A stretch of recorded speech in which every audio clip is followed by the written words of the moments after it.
menjadi tantangan dari teman-teman pengacara ketika nama-nama. Setelah bertahun-tahun melakukan pendampingan hukum kepada tahanan politik yang didakwa dengan pasal makar, Aliansi Demokrasi untuk Papua atau ALDP kini mendokumentasikannya dalam buku Makar dan Tapol yang akan terbit tahun ini.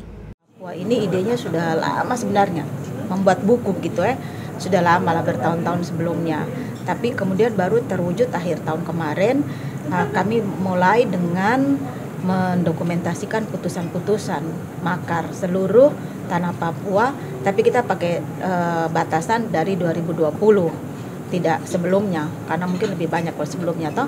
Kira-kira apakah juga untuk memperkaya tulisan, ALDP kemudian mengundang para pekerja HAM di Papua untuk memberi masukan dalam pertemuan yang digelar di AB Pura 30 Mei lalu. Berbagai aturan dasar hukum, teori-teori tentang penerapan pasal makar dalam perspektif internasional dikaji, kemudian melihat penerapan pasal makar di Papua.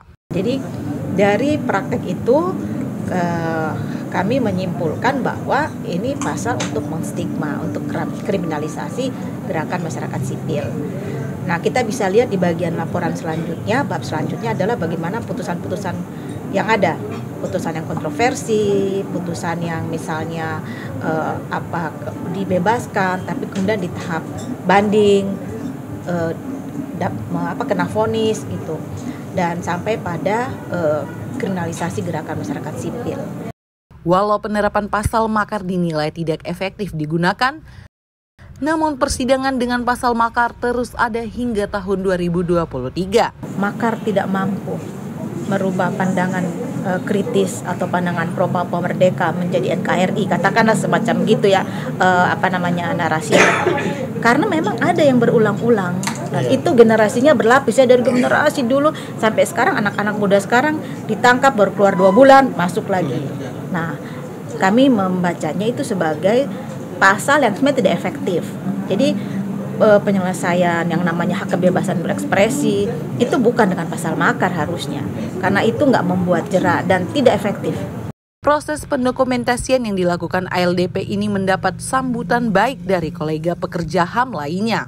Iya, jadi pertama itu kita apresiasi untuk ALDP yang inisiasi untuk menulis buku Makar dan Tapol di Papua ya.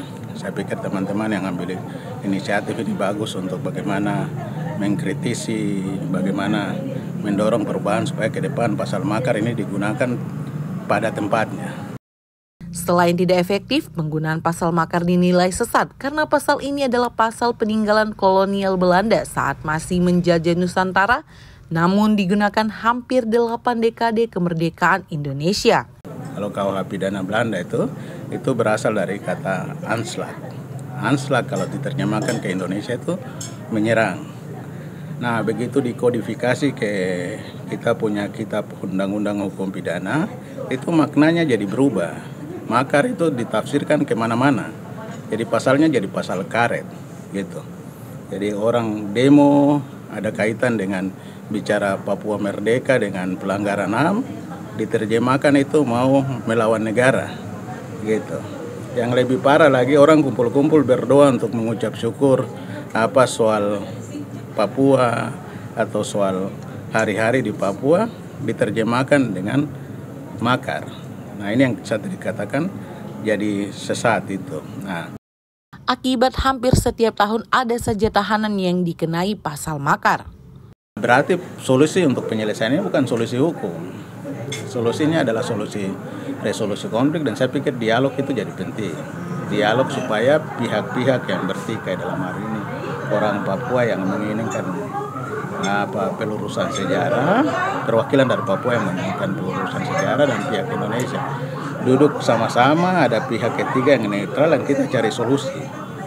Kalau solusi ini ditemukan dan ada jalan keluar terbaik untuk Papua, saya pikir persoalan sejarah, persoalan pelanggaran HAM, dan persoalan-persoalan yang tadi saya katakan disparitas kita kurangi. Ada, saya pikir ke depan Papua lebih baik lagi. Nah itu, jadi memang tegasnya perlu ada dialog untuk menyelesaikan persoalan seperti ini.